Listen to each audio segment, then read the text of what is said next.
A very good evening to all of you. My name is Avinash Khurana and I am the moderator for today's webinar. It gives me an immense pleasure to welcome you all to an Acharyan webinar on the theme Leadership is more an art, not just a science. The webinar is divided into two parts, learning session for 45 minutes and Q&A session for next 15 minutes.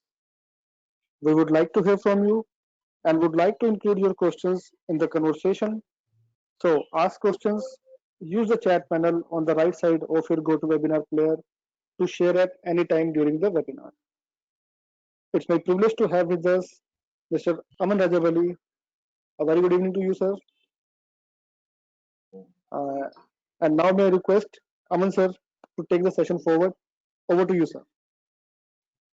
Thank you, Avinash Babu. Thank you so much. Namaskar, all the participants. Good afternoon, and a very wet good afternoon. I must say, it started raining in Pune. I don't know what about areas where you stay or the cities where you are from, but यहाँ पे तो बहुत बढ़िया मौसम हो रहा है. The only hitch is that I hope that the high, heavy winds and the rain do not disrupt the technology and we don't face any issues using the platform. We have Commander Girish Konkar today. Commander Ji, Namaskar. Thank you so much for being with us, agreeing to share your knowledge, doing a session with us. It's been a long association. I don't know, goes back many years ago, and it's always a pleasure to interact with you. With me, we have our team members, Anand Khoth, who's the president of the Pune chapter. Anandji, namaskar. We have Sheetal Bansode. She takes care of the majority of the aspects of the running the Pune chapter. We also have Dr. Neeraj Mankar, who is part of the Pune team, and Salil Malhotra. मैं उन सभी की ओर से अपने सभी participants का तहे दिल से स्वागत करता हूं. Thank you so much for joining us on today's very interesting session on leadership. Let me give you a brief about all those people who don't know about Commander Girish. थोड़ा सा उनके बारे में जिक्र किया जाए. For over 22 years, Commander Girish Konkar has been a submariner and was the commanding officer of the Indian naval submarine called Sankush. And over the last 15 years, Commander Girish has been a leadership and transformation catalyst. He is associated with a number of Fortune 500 companies, helping them overcome various professional and personal leadership challenges. Apart from all the activities that he's been doing, the range of things that he does, he's also authored a book called It's Not a Secret on transformational leadership and life mastery. Would be interesting to read this book. He also conducts, thank you, Ji. He also conducts a widely acclaimed program called the Unstoppable You on business leadership and life mastery. Adventure happens to be his passion, and his credo is be the master of your life and not its slaves. Amazing. And apart from this, ऐसे तो बोलने के लिए तो उनके बारे में बहुत कुछ है जो यहाँ मेरे पास लिखा हुआ नहीं है, but because I happen to know him quite well over these years, so many he runs marathons, he makes people walk on coal since many years, even before it became a so-called in thing. One of the pioneers in these activities. He climbs mountains, he makes people do actually unstoppable. He makes people actually that's the जो आप बोलते हैं गिरीश साहब is the unstoppable you, which is absolutely true and stands true to him. He is a live example of what he does. He practices what he preaches, and that is what makes him the man that he is. And in the next 1 hour, we are going to see what he has been doing, and from his life experiences, he is going to teach us about leadership. So, ये है, without much ado, Commander Girish Konkar ji, all yours. Thank you so much. Thank you very much. Thank you very much. Thank you, everybody. And thank you for taking the time off today for this webinar. Its title, Leadership is More an Art and Not Just a Science. So I'll definitely make it my ensure that the time that you are spending here and you get the maximum benefit out of this topic, because we hear leadership is a word that is used very often, bandied about, what exactly is leadership? Is leadership different from management? And there are lots and lots and lots of literature on it. There is no dearth of literature. In fact, that is the reason I titled my book, which is on leadership. It's called as Shh, It's Not a Secret. Because leadership is not a secret. It's been in existence for years and centuries and millennia. So there is nothing new about leadership that one can really talk about. But all I can do is use whatever I have learned in my 22 years in the Navy, in the submarines, before that in the National Defense Academy, where they sort of laid the foundation, literally to say, of leadership, and then channelized through the armed forces. And last 15 years, been using it in the corporate world to impart this idea of what exactly is leadership into that. So why am I saying it is more an art and not just a science? The reason is that when I show you the definition of the science, probably that will itself make it very clear. Let me try now. Okay. Okay. So science, very simple. If you ask to what is the definition of leadership, then one has to have a scientific definition. And the dictionary definition of leadership is knowledge or study dealing with a body of facts or truths systematically arranged and showing the operation of general laws. And I think half the people will tune off here itself when you talk of leadership, because this is what leadership is. So let me make it simpler and give you a three idiots definition of leadership, and which I think probably will appeal to most of us.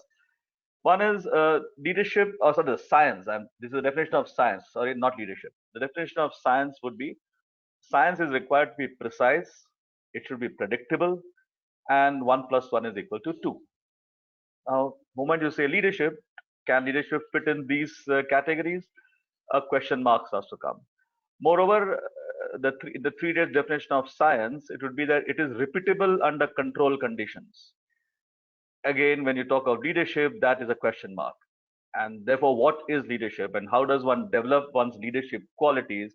Let me spend some time on these aspects. Now, what we will do is, I would, as I keep going, if any questions come into your mind, I would request you to quickly type them out. And after about 15-20 minutes or so of the first, if there are 2-3 couple of questions, maybe Sheetal can, then I'll check if Sheetal are there. Sheetal can call out the question and I'll try and answer them rather than wait right till the end. So please feel free to type your questions as they come. Do not wait till the end. All right. So we've seen this is 3 idiots. It's simple. Science is not predictable. I mean, science is meant to be precise, predictable, 1 + 1 = 2. Leadership, let us see why it is so difficult to call leadership wise. So one question for you all now, and you might like to type these out names quickly in the chat boxes. I would like you all to name 3 leaders that you admire. So you got about 30 seconds to do that. Whichever leaders' names come into your mind first, just quickly type them out. Or if you have a paper and pen, just write them on a paper and pen. You've got 20 seconds left. 3 leaders that you admire. 10 seconds. All right. So let us see. Now, I'm sure you got some great names. Now, some of you may have got the name of Mahendra Singh Dhoni. Some of you may have got Mahatma Gandhi. Some of you may have Ratan Tata. Some of you may have written Shivaji Maharaj. Some of you may have written Narendra Modi. Some of you may have written Lokmanya Tilak. Some of you may have written Sant Ramdas. Some of you may have written Field Marshal Sam Manekshaw. Some of you may have written Narayan Murthy. Some of you may have written Abdul Kalam. And there could be a long list that could be there of leaders that one should admire, one must admire, and one admires. They could be living, they could be long gone, but they are leaders. So now, today is, let's say, if you link it to the COVID situation, because that is the in thing now, because we are in a situation which was never happened to us ever before. Nobody knows what is to be done. Nobody knows what is going to happen tomorrow. Is the lockdown lifting today, not lifting today? Is my area going to be out of lockdown? So many question marks. Many of you are, I suppose, in businesses, and what is the future of the business, how it should be done. So there are lots of things, and that's where you realize you need a lot of leadership qualities that a person must have in the leader. So what I want you to do is these people that I've put in front in the screen, or the leaders that you've written down, I'm sure these people uh, have got some qualities that make them the leaders that are worthy of your admiration. So quickly, just on your paper and pen, just write down a couple of these qualities. Just two, three qualities that you think, what is, or is, let's say if I take the name which is in front here, what is Mahendra Singh Dhoni's one quality that makes him Mahendra Singh Dhoni? What is that one quality that Mahatma Gandhi has which makes him Mahatma Gandhi? Or same with Ratan Tata, same with Shivaji Maharaj. What is that quality that Shivaji Maharaj displayed in great abundance or had that that's and there could be many of them. I'm just asking for the one which comes to your mind first. All right. I'm sure you got something. So we have now three leaders. We got now what I'm going to do is let us see these qualities that these leaders have displayed. And okay, one question. How many of you wrote your name there as a leader that you admire? I hope you did. If you did not write your own name there, I mean, okay, you did not write because you are humble and you don't want to go about saying I'm a great leader. That is fine. So I respect your humbleness. But if you did not write your name because you don't think of yourself as a good leader, as a great leader to admire, then we need to do some work.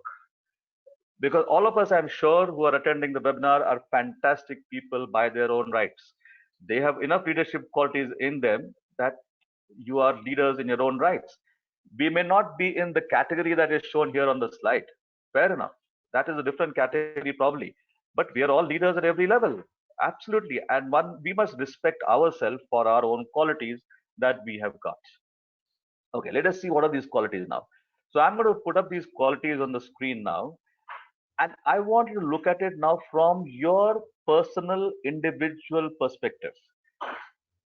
Do you think that you should have this quality given the current situation or any situation in life as a leader of whatever stature that you are in? Should you have this quality or no? If you say a quality is not required, you can quickly put in the chat box saying that, okay, I don't need to have this quality. But if you think you need to have the quality, just write down this quality if you wish to. All right. So the first quality that I'm coming up here is, should you as a leader be motivated and a motivator? I suppose the answer is yes. Empathy, should a leader have empathy and caring? Answer, I suppose, is again yes. Should a leader have integrity? Should the leader have values, ethics, morals? Should a leader be dynamic, take initiative? Should a leader be passionate, vibrant?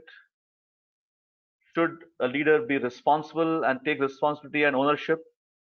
Should a leader have willpower, perseverance, be resolute, communication? Should a leader be approachable, selfless, some sacrifice? Should he or she be punctual?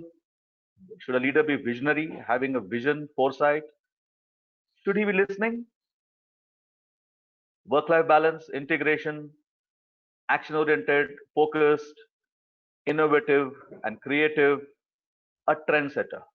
So all these qualities that I've shown you now on the screen, I would like you to just quickly do it saying, should a leader have these qualities? Should you have these qualities in you? And with my experience so far, I would, because I would love to have a chat with you on this, but given the constraints of the webinar and the electronic medium, I'm assuming the answer is yes. That yes, all these qualities that are listed in the front in the screen, I must have as a leader. Wonderful. And there are some more qualities that can come up with.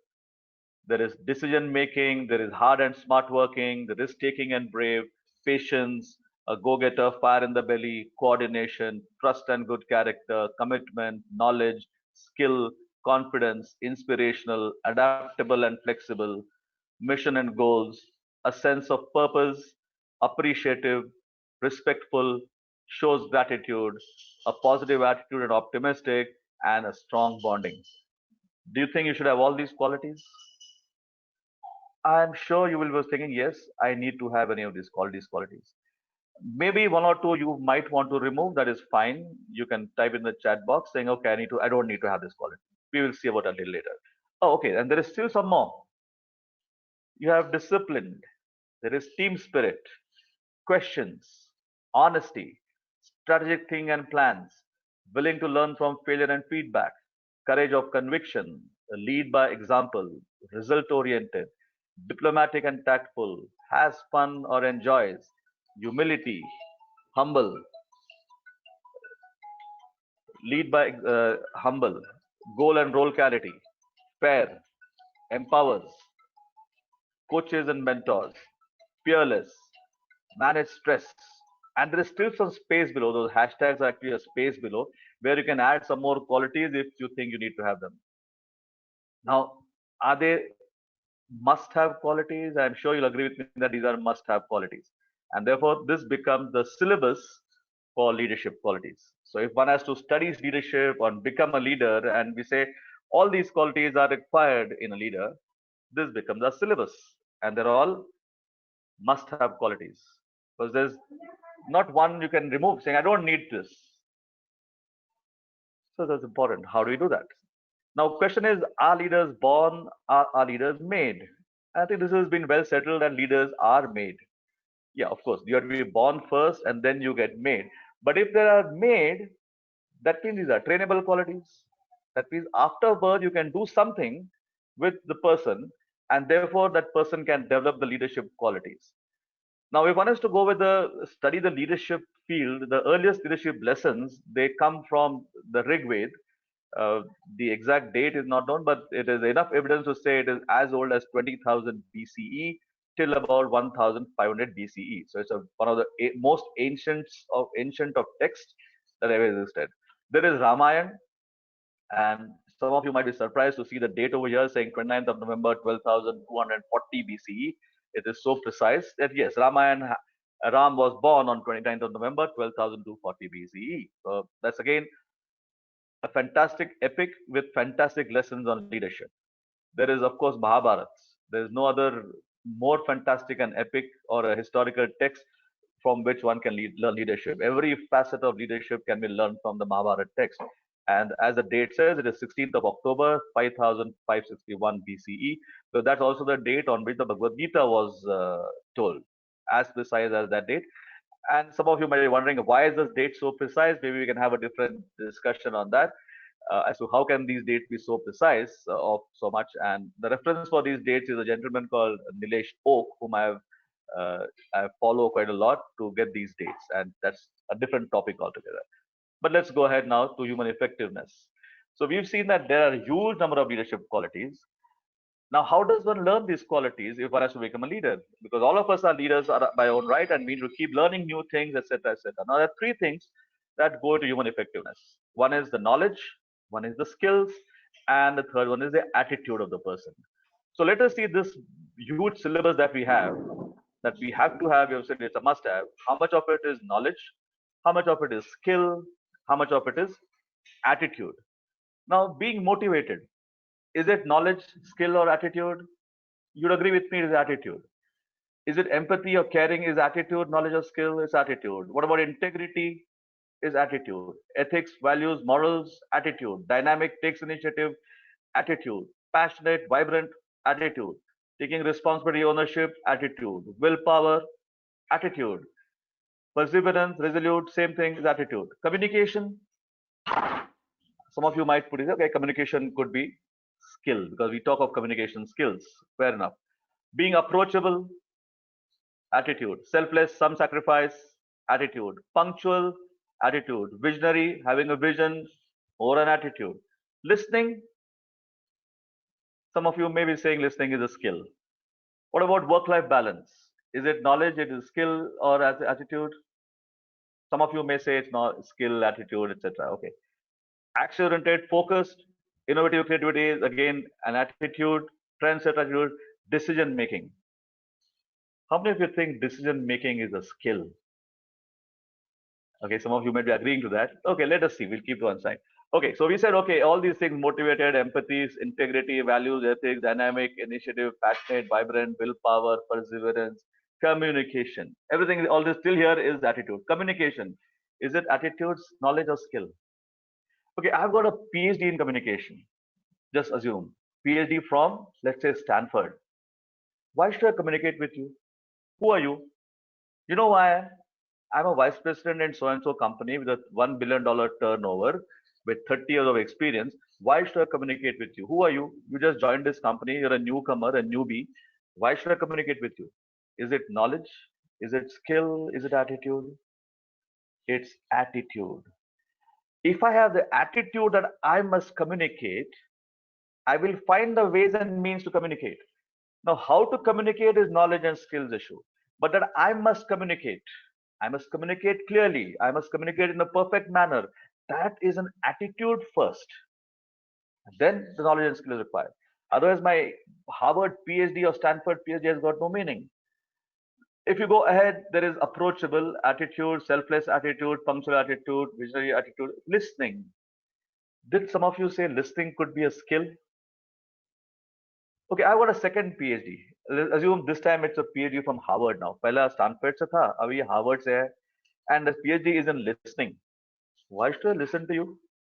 आपका छोकरा अभी भी आया college से. You know why? I'm a vice president in so and so company, $1 billion turnover, 30 years of experience. मैं तेरी बात क्यों सुनूं? Knowledge, skills, attitude. Attitude first. That no, I must listen. I must listen to the other people. I must listen to my team members. I must listen to my juniors, to my seniors, to my colleagues. I must listen. Then is a knowledge and skill issue as to how to listen. Okay, for knowledge to listen, I must not be judgmental. I must keep quiet. I must first listen to the entire topic, then put up my thoughts. That is listening. But if I don't have the attitude right, I say, why should I listen to you? तेरी बात क्यों सुनूं मैं? So it's all attitude. All of the ones which are coming up here, work-life balance again is an attitude. Everything attitude. Decision making. Ladies and gentlemen, I'm exaggerating a bit over here. It's not that knowledge and skill is not required, but decision making is 100% attitude. Whether to take a decision or not to take a decision is also a decision. And that requires an attitude to say, yes, I'm taking a decision. It could go wrong. Knowledge and skill is required, definitely. Please don't get me wrong.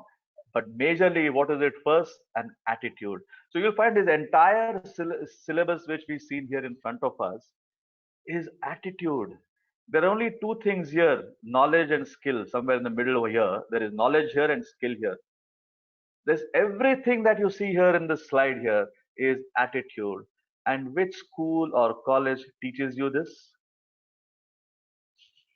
Very few, I'm sure. All our knowledge, our entire education system is based on a knowledge and a skill curriculum. Very rarely do you find these other things which is taught as a curriculum in school, saying, no, I have to teach my people team spirit. How do you teach team spirit? I have to teach people integrity and honesty. How do you teach the students integrity, honesty? I must teach the students willpower. That willpower is that salah chhodega nahi. Now, please excuse my language here in a public forum. So I'm using the salah chhodega nahi. But in Hindi, that's got a punch, right? Salah chhodega nahi. If I say you must not give up, it's got no punch. Or one of my pet lines is that salah batti band hoega, lekin karke dikhayega. Now, can you say it in English? Can you say when the lights, even if the lights go out, I will not give up? It has no impact. But that salah batti band hoega, that gives you passion. That gives you a kick. I will not give up. Now, does a school and a college teach you that? I am question marks on that. Now, why is it that they are unable to teach this concept of attitude? Because everything is now attitude. And unfortunately, no school or college, very few schools and colleges teach us this. Now, which schools and colleges can give us learning? Let us see what is attitude first. Now, attitude, the definition of attitude is an instant reaction to an external stimulus. That's attitude. Something happens outside. How do I instantly react? That is attitude. And why is it so different from knowledge and skill aspects of it? I'll come to that a little later. Okay. So far, any questions, Sheetal? Because we finished about 25 minutes. So, any questions before I go ahead? No, sir. I think we can continue and come back to questions later. Okay, wonderful. All right. So, ladies and gentlemen, if any questions, just type them out. After about 10-15 minutes, I will check again. All right. So, attitude is an instant reaction, and I'll explain to you what that means. Now, individual attitude, right? There are three things that make up this whole thing. There is the body, there is a physical body, there is the intellectual mind, and there is the emotions. A combination of these three factors go towards making that attitude, which is an instant reaction to an external stimulus. Something happens outside. How do I instantly react to those or respond to that situation? That becomes my attitude. Now, this gets a little bit more complicated and complicated to a large extent because of these factors, like you got happiness, sadness, anger, fear, jealousy, envy, revenge, which are all emotions. And there are many emotions that are there. They could be love, lust, anxiety, stress, perplex, confused. And there could be many more, 30, 40 more emotional states can be there. And this complicates the whole issue further. Because a machine does not have attitude. A machine has lots of knowledge and skill which is factored into it in the form of a program, and a program is also is what we are made of. Our brain also is a software program that has been built up over a number of years. Fortunately or unfortunately, I would say fortunately, the emotions are there. That's why we are human beings. If we did not have the emotions, we would be robots, and that's a saving grace, I can say. That's why you require leadership. See, a robot does not require leadership. The robot is simply do the task it has been assigned to do. Simple. But now, how does one develop these leadership qualities? We said these are all must-have qualities. One cannot do without them. They're all required, and they're all attitude. They're not knowledge and skill. How does one develop these qualities? And just to give you this, the thing is, like I said, today's education system is heavily on knowledge and skills. Now, how do you learn attitude? Okay, before I come to this, just one thing. Therefore, if my job profile or whatever I do is more based on knowledge and skill, that's a risky proposition. Because today, if you go and see how artificial intelligence is invading our roles, is humongous. I mean, I was doing a study the other day. Even doctors, they have done in China. They had a robo cracked their equivalent to our IIT and IIMs exam with flying colors, beating all the participants in the exam. Therefore, even a doctor's, and in fact, they have now nominated a doctor as an assistant doctor in a hospital to check the patients. And another maybe 2-3 years, you'll find that your doctor is a robo. In the US, they've appointed an assistant judge on trial basis as a judge in their trial courts because they found that a robotic judge is far better at giving judgment than a human judge. So if those people are at risk of their jobs, I don't know about you, average you and me. So we have to be very careful. What a robo or artificial intelligence still does not have is all this entire other syllabus. You cannot train a robo for being motivated. He'll either be motivated or not. He will go up this destruction or give it some time. You cannot yet, at least I don't know for how many years more, and whatever. If you heard of a guy called, there are some fantastic people on the net who give their one is Miyoshi Kaku, who comes up and says, look, it's still another 100 years before you can teach empathy and caring to artificial intelligence. So you are still in the nursery stage of artificial intelligence. You cannot yet teach a robo about values, ethics, and morals that you can teach a human being. You cannot teach a robot to be passionate. He will do his job. That's so. There are still many of our jobs are still safe, or at least our jobs have to be in leadership role more than just pure managerial or just pure knowledge and skill oriented. Any of these, we're at risk. The question is how to develop these leadership qualities, how to learn this attitude part. Let me quickly come to that. One is very simplistically put, it's called as a chalk and talk method, which we know about. We've all done that. School, college, हमने वही किया हुआ है. So a teacher comes and gives you a lecture on all these topics. So in the course curriculum, you'll have some 60 lectures on leadership qualities, and on everything that I just now listed over there, there'll be a 1 hour lecture or a 1 day lecture. Do you think one can learn leadership qualities by the chalk and talk method? Doesn't work. Another method that we could learn is by learn by rote. Again, we are very familiar with it. So, if I give you a book, or the school or college gives you a book on leadership with 50 chapters, what I had listed, and 1 chapter on each, or maybe 1 book for each, and so, okay, now please learn this by rote, ratta lagao, and tomorrow is going to be an exam, there will be a semester, you'll be graded on how well you learned. Can one learn attitude with that method? Answer is you cannot. Then how does one learn attitude? The answer is a technique called experiential learning, and I'm sure practically all of us would have done something or the other in this manner. For example, very simplistically, how many of you know how to ride a bicycle? I'm sure all of you do, right? Now, when you're a small kid and you started learning the bicycle, did you take notes? Did you say, okay, the pedal wheel has got 60 teeth in the pedal wheel, the sprocket wheel has got 20 teeth, so you have a gearing ratio of 3:1, and therefore when you pedal at 60 rpm, because of the gearing ratio and because of the circumference of the rear wheel, the cycle will travel at 10 kilometers per hour. Did you take notes of all that? Did you make notes of center of gravity, fulcrum, law of moments, all this? Hey, without all that, you cannot cycle. What did you do? You must have been 7, 8, 9, 10 years of age. Somebody held a cycle seat from behind. You sat on the cycle, and a couple of times, dodgy moments here and there. You fell down a couple of times. यहाँ पे खरोच, घुटनों से खून निकल आया. And in 2-3 days, you learned to cycle. Yes or no? Absolutely. Now, for that small kid, once that kid learns to ride the cycle, for him or her, the world changes. And you start cycling around in your locality, in your street somewhere, and you start pedaling faster and faster and faster, and you start enjoying it, and you wave out to your mama and papa, hey mama, papa, I can see I can ride a cycle. And just as the wind starts to blow against your face, you have a lovely smile on your face, somebody walked in front. What happened? Your brain froze. You quickly grabbed hard the brakes. The cycle skidded. Cycle fell down. You fell down. Ya kharoj. घुटनों से खून निकल आया. Or you give a hard yank to the wheel, onto the tree, onto the pavement, handle teda, पहिया teda, and some spokes broke. Again, ya kharoj, घुटनों से खून निकल आया.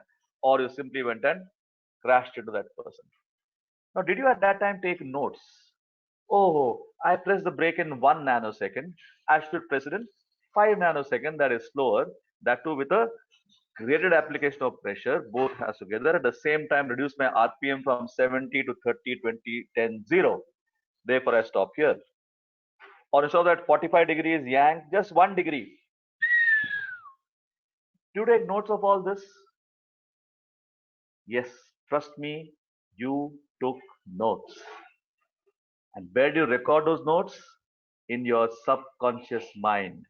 And the next time you sat on the cycle, you knew exactly what to do and what not to do. And that is experiential learning. And even if you've ridden cycle maybe 25 years ago, if today you are given a cycle and you sit on a cycle, within a few seconds you will learn how to ride a cycle. You don't have to talk again. No book was ever read to learn a cycle. No, you don't have to learn by rote. Another example I can give you of learning by experiential learning is things like swimming. I'm sure many of you learned swimming, right? Now, when you learned swimming, did you take notes? Did the instructor come and you sat on the swimming pool side and the instructor came and said, okay, now I'm going to teach you about swimming and first some theory about swimming. Well, let's learn today the Archimedes principle. Because without Archimedes principle, you cannot swim. So the Archimedes was a great scientist, and he came up with the thing called the buoyancy theory. And when you breathe in, there's a volumetric expansion of the lungs takes place. Therefore, when the lungs expand, there is water displaced that creates a positive buoyant force, and therefore you learn swimming, and therefore you can float on the water. Then there's negative buoyancy, there is neutral trim. Did you learn all that? No, somebody tied a dabba behind you, pool mein dhakel diya, and within a couple of times, and you learned swimming. Yes or no? That's experience learning. And even after 25 years, if you're put into a swimming pool, you will still swim because now it is in your cellular memory. Your cells know how to swim. Absolutely, you don't need to do again a swimming class. Another example is driving. All of us, I'm sure, drive a car or at least a two-wheeler.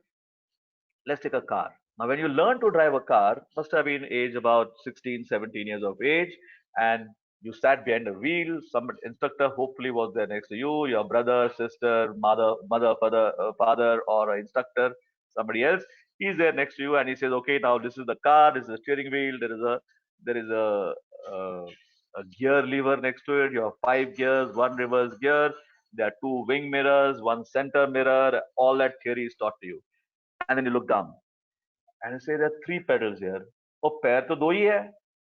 Is there some design problem? And you went through all that. And there's no, you do first press the clutch, press the clutch. The car should be neutral. Start the car, press the clutch, press the brake.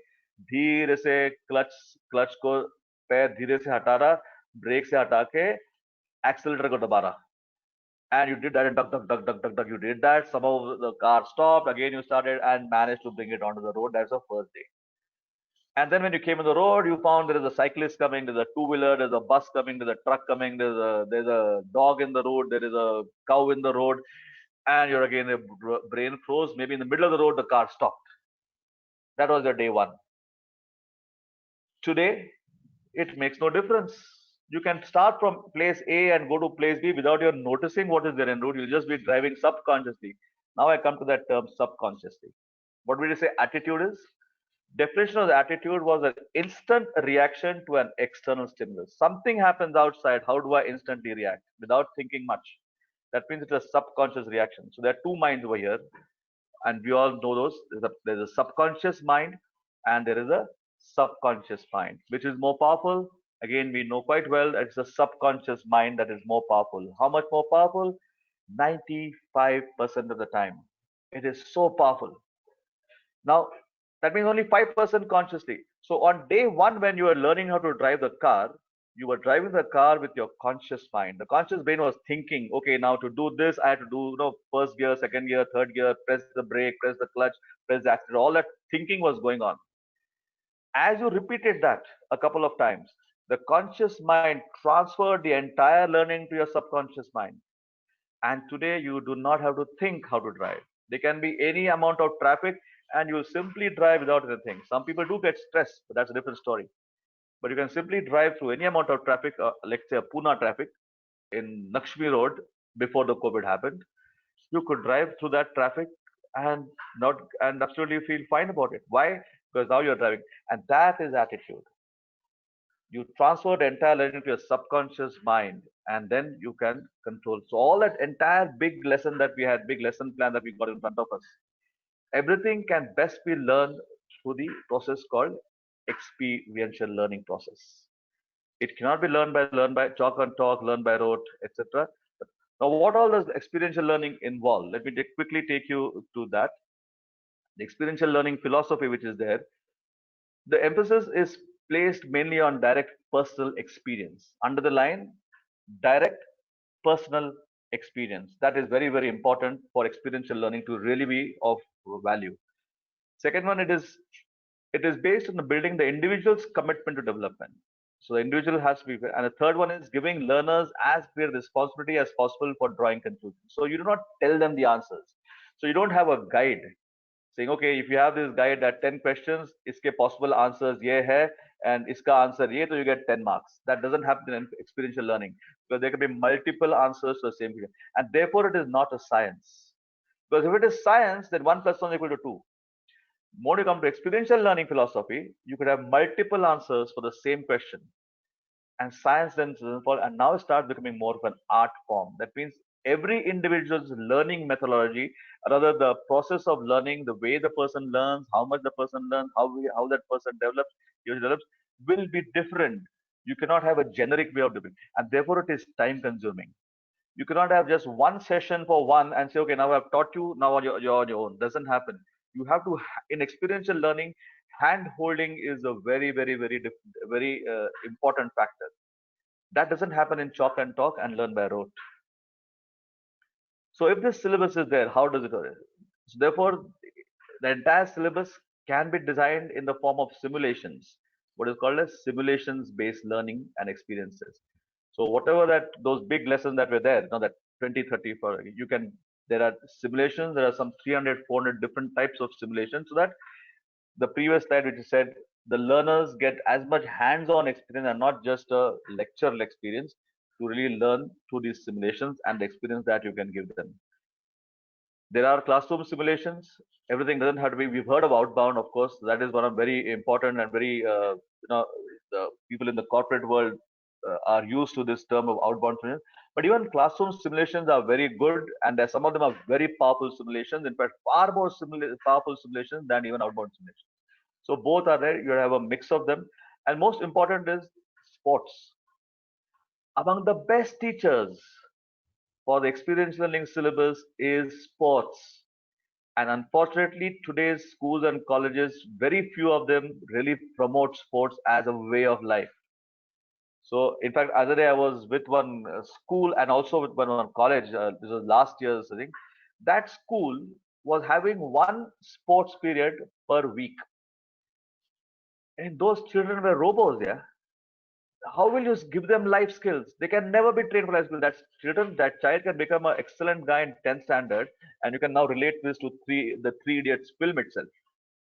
That child would have been a fantastic 95%er in the 10th standard with zero life skills.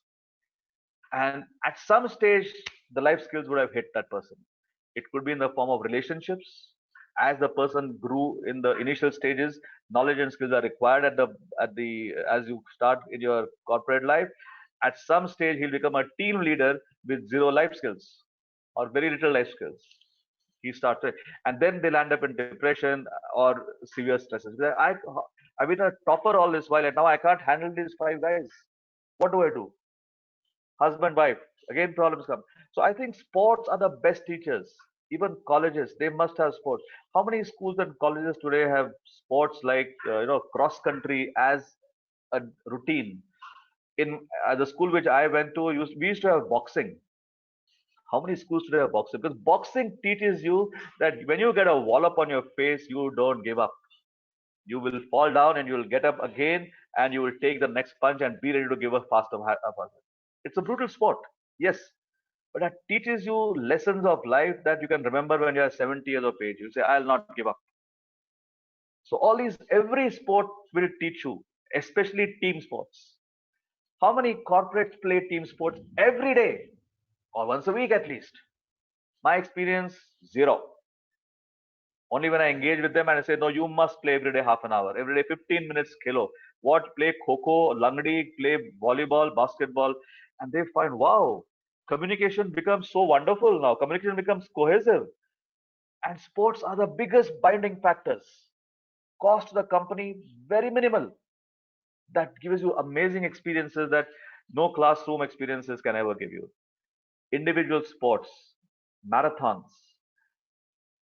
Marathon teaches you willpower like no other sport can, or every sport as you start going teaches you willpower.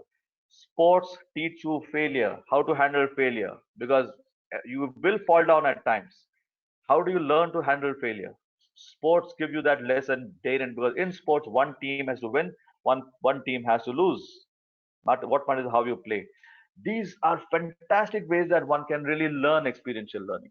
Unfortunately, our entire ecosystem in the country and many places out, I've been doing these workshops in Singapore and US also. Many places there it's played lip service to. Wherever they've given this as a actual thing in their syllabus at the corporates, I'm not even talking of school and college, you find productivity zooms. Your motivation of the troops become phenomenal. They become absolutely cohesive as a unit. And that's how these are important. Important to have this as a sustained learning, not just once in a month. That's very important, not once a year. That we have a experiential learning class, 2 days of outbound once in a year. It gives you a good experience, teaches limited. It is required to have a structured programming in the entire corporate, in the entire organization, through a very systematic way of doing, so that one can learn, and then you can see the transformation that happens in the people. Because all of us, like I said, are fantastic people. All of us are great leaders. How would you like it if you become a transformational leader? You can become like that, fantastic guy. Like I said again, these are two of my, I love these statements. Salah batti band hoega lekin karke dikhayega. Chhodega nahi. If that becomes I become passionate about everything. And would you all like to have a passionate leader who's your in your team, or would you like to have a person, no, life is so tough, it is very difficult, we don't know what is going to happen. You want to be a person who's always positive. कितना भी बारिश हो, कितना भी धूप हो, कितना भी ठंड हो, I must be happy. I must have that attitude to say, we'll not give up. We'll find a way. Tomorrow is another day. That is very, very important. And that is what experiential learning teaches you. So now I think it's how much? It's 1745. So 45 minutes is over. I think my time, which was there for the talk, is now coming to an end. So it's best if hopefully there are some questions, and I can take some questions about anything. So please shoot. Yes, sir. So we have one question from Ms. Jyoti Tathe. She wants to Yeah. know what could the other best ways to give the team an experiential learning experience. Well, but you can design, like I said, these 3-4 things are there in front of you. What more? There are multiple ways. Ultimately, either you can take them outside. See, one is learning through mistakes. Now, learning through mistakes is the best form, but it's a very expensive form, because mistakes can be very, very expensive, especially mistakes in relationships.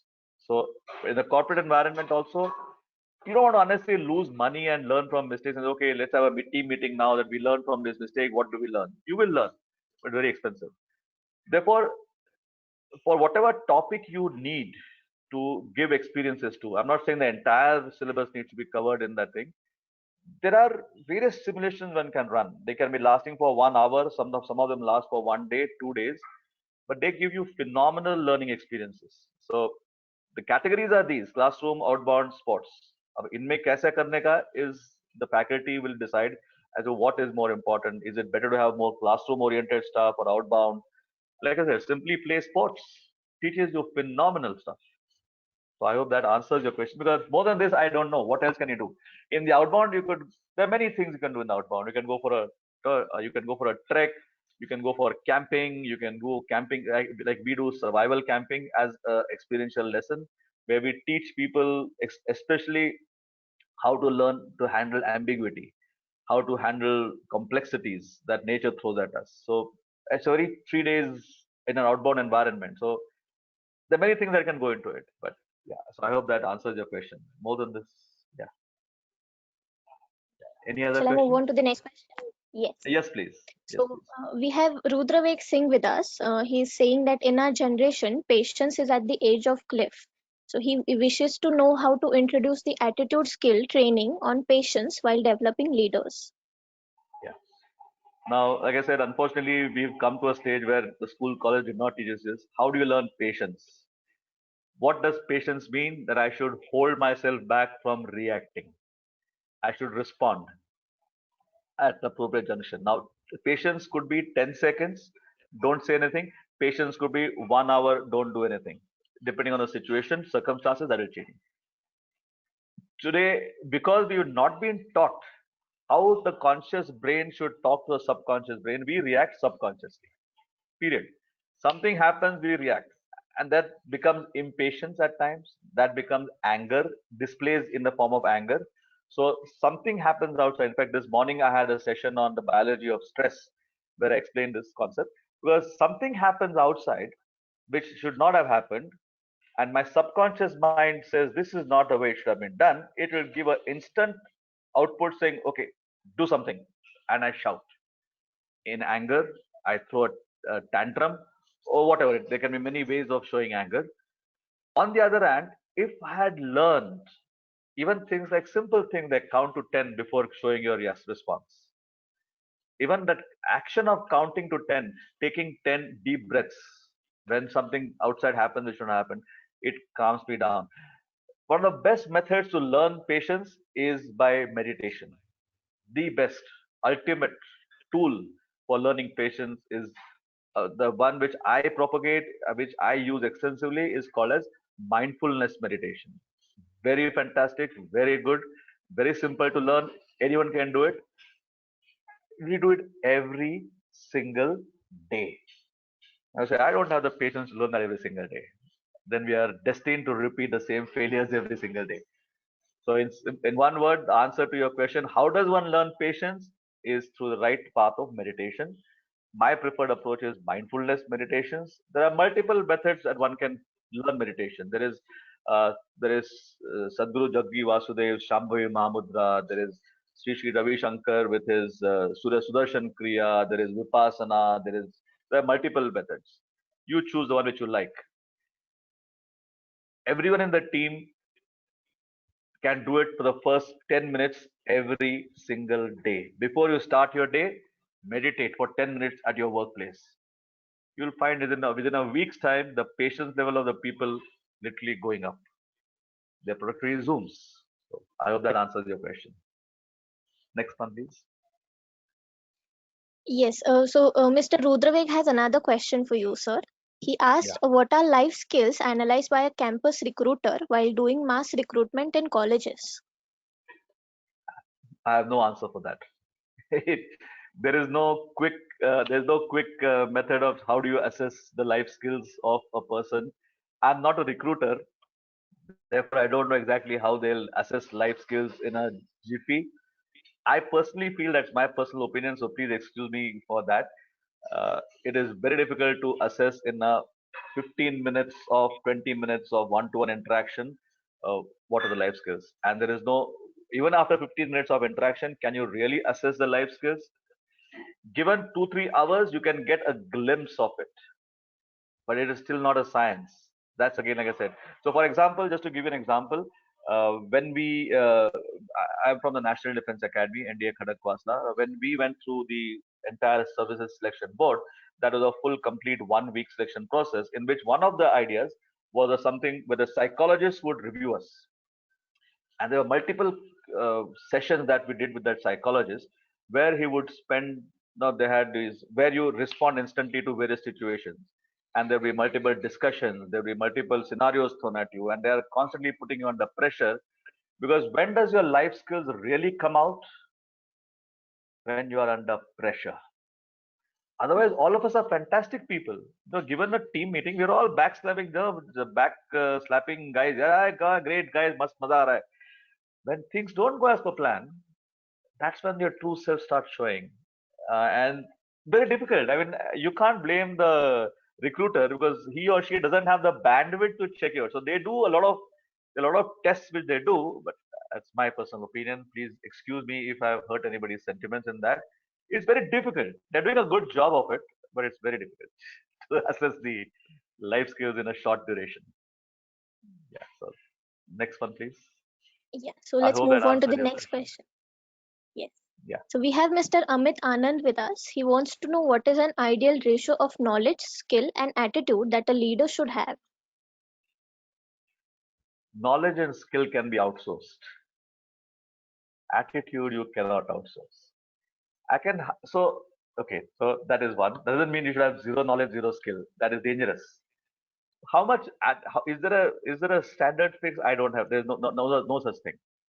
I mean, there's none. There is no standard ratio. But what you definitely requires is leadership requires attitude in tremendous amounts. How much? I really don't have an answer for that. Okay, how much kitna knowledge? For example, let's say, I will give an example of today's politicians. Do they have any knowledge or skill of running a country? Practically zero, right? But you have people at that level, and some of them are great guys. Don't get me wrong. Some of them are fantastic political leaders. Others, question marks are there. or even at many of the, let's say, corporate level. Some of the corporate guys, their knowledge required, they must have the attitude of learning knowledge where required. That is required, yes. But you don't have to, for example, again, in the armed forces, I could say, I was a submariner. I spent 20, out of my 22 years in the armed forces, I spent 17 years in a submarine underwater, in a submarine with 40 people, with no day, no night. So my entire focus was being a submariner, commanded a submarine. And then for 2 years, I was posted as Joint Director, Naval Intelligence. Okay, my knowledge and skill were entirely on submarining, how submarines behave underwater. I had fantastic knowledge and skill about physics, about underwater sound, how it travels, and what are shadows. I mean, I could give a PhD on underwater sound. I could do it because that's what I learned. What was my knowledge and skill about intelligence, intelligence gathering? How do you interpret intelligence? Zero. And they posted me as the Joint Director Naval Intelligence. I think I did a reasonably good job at it. Why? That attitude to learn more things. So I learned what is required for that. I mean, again, I'm going to give you more of armed forces example.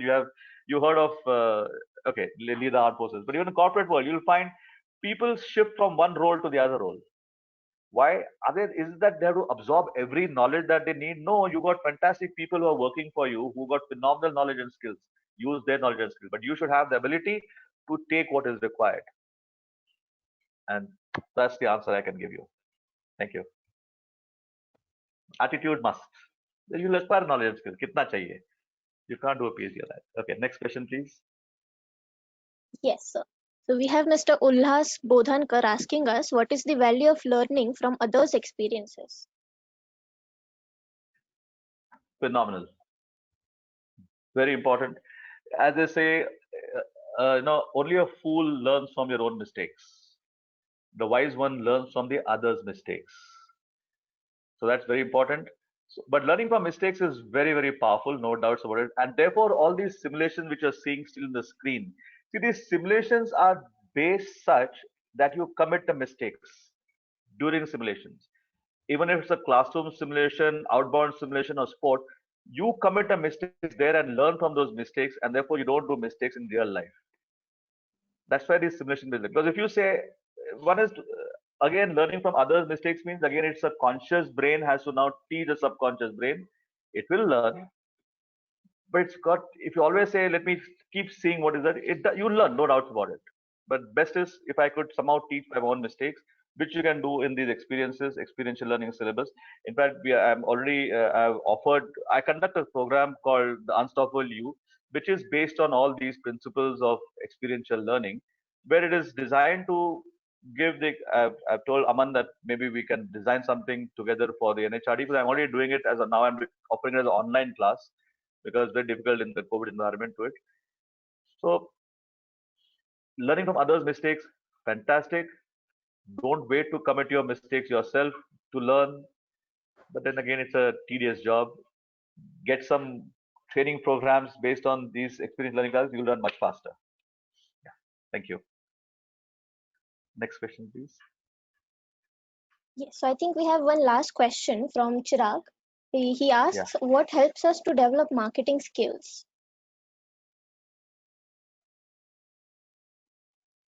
Go out in the field and sell. That's the experiential learning process that will teach you marketing skills. That's where you will definitely. There are many programs based on learning marketing, and they are all very good. I'm not. They're good because marketing can be learned through classroom simulations. But I know some colleges, business colleges, who say you want to learn marketing and selling. Na, ye le lo, take a thela with some a few dozens of bananas and go sell them. Take these books, go door to door and sell these books, and they have these competitions among them who sells the maximum. That teaches you phenomenal stuff that I think no classroom lecture can teach you. And I know some colleges do it. That's very good. These colleges do it, and I hope the college that you are going to or have been to gave you the experiences and go. But I remember the other day there was about a year or two ago there was some Surat diamond merchant who gave his son, I think, some 1,000 rupees and told him go and stay in Kerala for about a year or so. and make this 1,000 rupees some 1 lakh or 1 million rupees. As I read it in the paper somewhere, and he just sent him off. He says, look, you got enough money over here. I got billions of dollars if you want, but no, you learn the hard way. And this guy was sent, to Kerala that's what I read in the papers. So that's how you learn. And this guy apparently learned marketing skills the hard way. And so thank you very much. I hope that answers your question. And thank you very much. Thank you, NHRD. So, thank you, Aman. Yeah, there's some more. we recently received a question. So it's Mr. Nandakumar Khopade. He wants to ask how to develop leadership qualities in minimum time of span.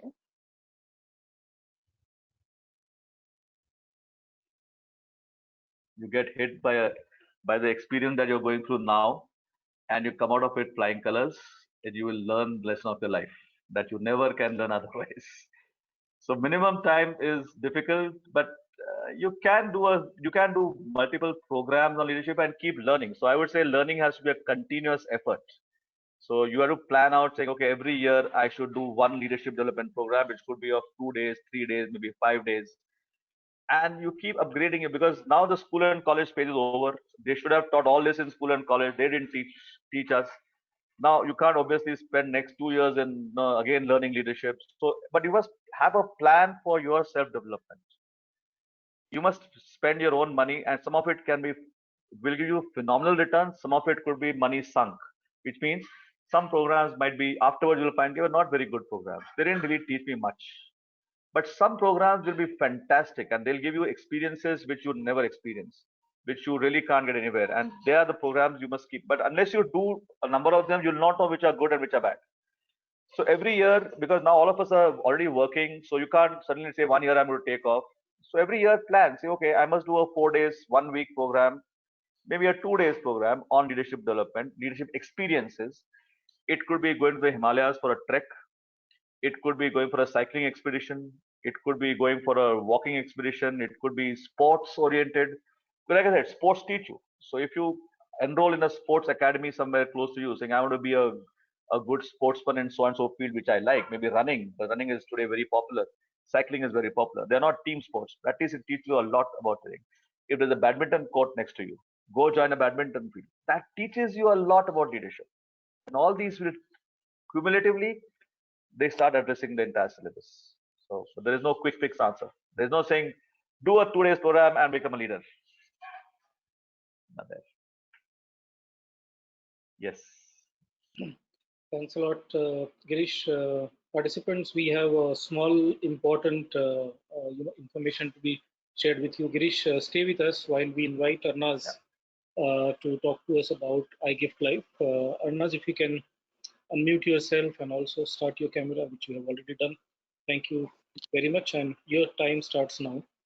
Please. Thank you so much, sir. Thank you so much for giving me this opportunity. It's a pleasure to be able to talk to you. Hope you liked the webinar conducted by NHRD. Did you know that in India, the organ donation rate is 8 in 1 crore? That's less, right? Think what if it was like this? What if one of our loved ones was in need of an organ and the organs are just not receivable? What would happen then? How would you or I feel about it? God forbid that situation mustn't arrive.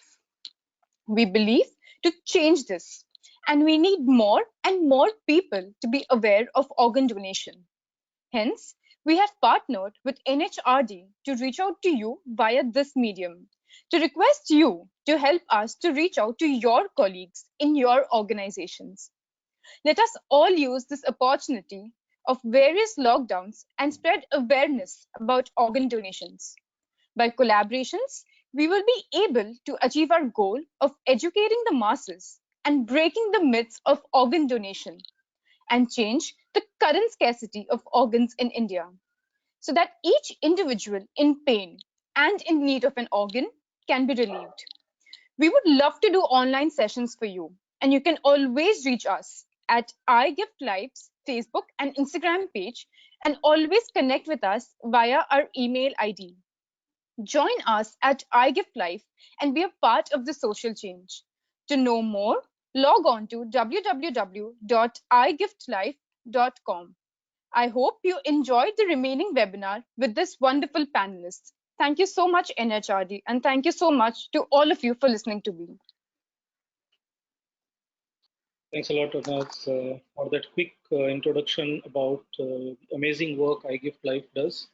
Participants and Girish, we have a MOU with iGift Life to promote awareness across the country, and you have seen the statistics where we are appallingly low when it comes to awareness about organ donation and the actual donation itself. So there is huge opportunity for us to save lives of our dear ones and the dear ones of other fellow citizens.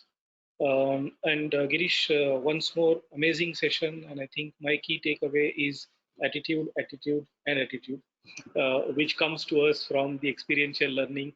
And the analogy of sports is something which is my absolute personal favorite, which I've been using since childhood. The power of teaming, the power of volunteering, the power of being committed to the common cause. I think I'm blessed to be associated with teams who really are energized by such things, and what you experience is a blissful magic, if I can say the least, and you see this with our NHRDN team as well, what's been happening since the COVID time. We are more busier than what we were, because we just took 1 week to get our heads around, and we said there's so much to offer, right? Though the time what is going which we are going through is challenging, but we are more tougher than coronavirus for sure, and that's what is going on for last multiple weeks, and I'm sure we will all come out strong out of this. So with this, Commander Girish, Jai Hind once again. Thank you. Thank you very much. Jai Hind to all the participants, and Aman, Sheetal, and Amas, thank you. Have a great Sunday evening. Just a quick reminder, it is Sunday because we have lost the track. And we have a great week ahead of us starting from tomorrow. Thank you once again.